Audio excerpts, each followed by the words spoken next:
Hello everyone, welcome to your February 2026 monthly forecast, and happy Valentine's Day to everyone. So, I haven't done these for a while. I'm hoping that you guys, share this video, like, share, comment, subscribe, especially if you're new. I need to get my videos more in circulation. There, I just wasn't getting enough views, so it really wasn't worth me doing them.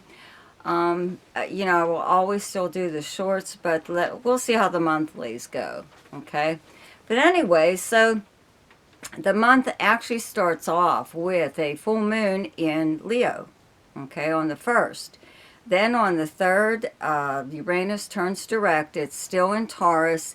Turns direct. It's finishing its transit in Taurus and moving into Gemini in April. I believe it's April 27th. Anyway, on the 6th, Mercury moves into Pisces. Up until that point, it is still in Aquarius. On the 10th, Venus moves into Pisces, and again, up until that point, it's still in Aquarius. On the 13th, Saturn leaves uh, Pisces for like, what is it, 28 years maybe? I forget the cycle. It spends about 2.5 to 3 years in each zodiac sign, so it takes a while to go completely around the zodiac. So it is leaving Pisces and moving into Aries on the 13th, okay? Then on the 17th, there's a new moon solar eclipse in Aquarius. On the 18th, the sun moves into Pisces, and then on the 26th, Mercury turns retrograde in Pisces, okay? And there is a link in the description box below. I just left it in there, okay, to a video that I did on Mercury retrograde. Okay, so it's a good idea to check that out. Also, again, don't forget to like, subscribe, share, comment, whatever you can do. I would greatly appreciate it, okay? And thank you so much for your donations, your inquiries, all of that. I really appreciate it. Thank you very much. And now for your forecast. Hi, Aries.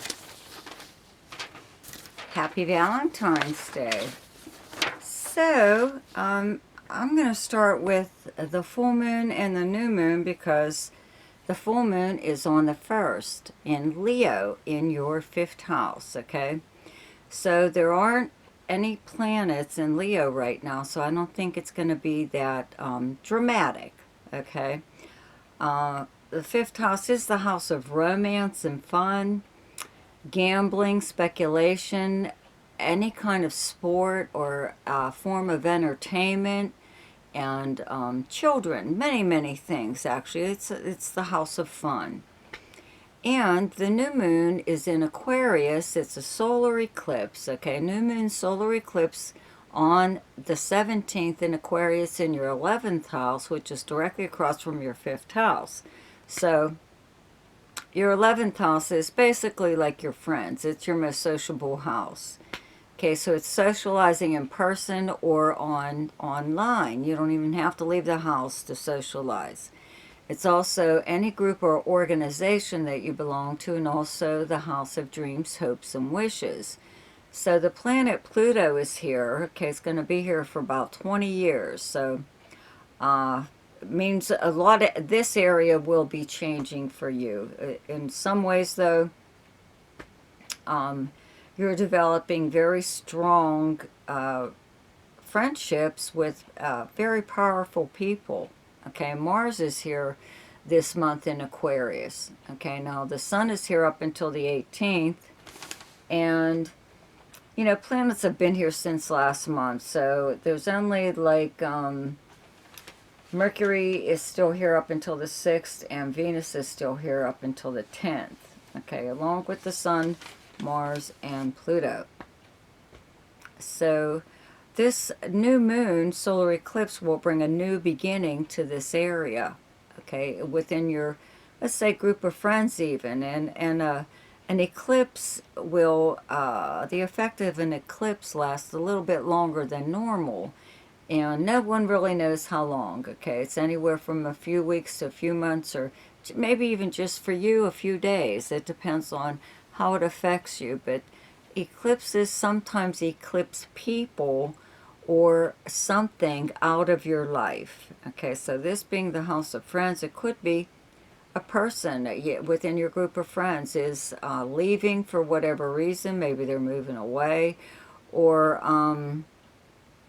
they're leaving. If you belong to a group or organization, there could be someone there possibly stepping down. Maybe they were the head of the organization and now you are going to be taking their place, something like that. You just have Pluto in your 10th house of your career, so it gave you an awful lot of influence within not only your career but the field that you're in, okay? But it put you in a position of power, whether or not you knew it, okay? Now it's in your 11th house, and it's still the same thing. That's the effect of this planet. It is a powerful planet. That's what it governs, is power. One of the many things, okay? So, you have some, form of influence going on here within a group. Okay, it could be a group of friends, could be an organization, something or other. But it will be a new beginning in this area. It could even be if there was a person within your social life that was just like a real pain in the ass. You couldn't find any use for them at all, right? They'll just they'll be eclipsed out, hopefully. Like the full moon on the 1st is your opportunity to speak out about something that's bothering you. That's what a full moon is for. This is happening in your house of fun, remember. Okay, romance, entertainment, all that stuff. So it could possibly involve your group of friends. Okay, so by the time the new moon solar eclipse comes around on the 17th, right?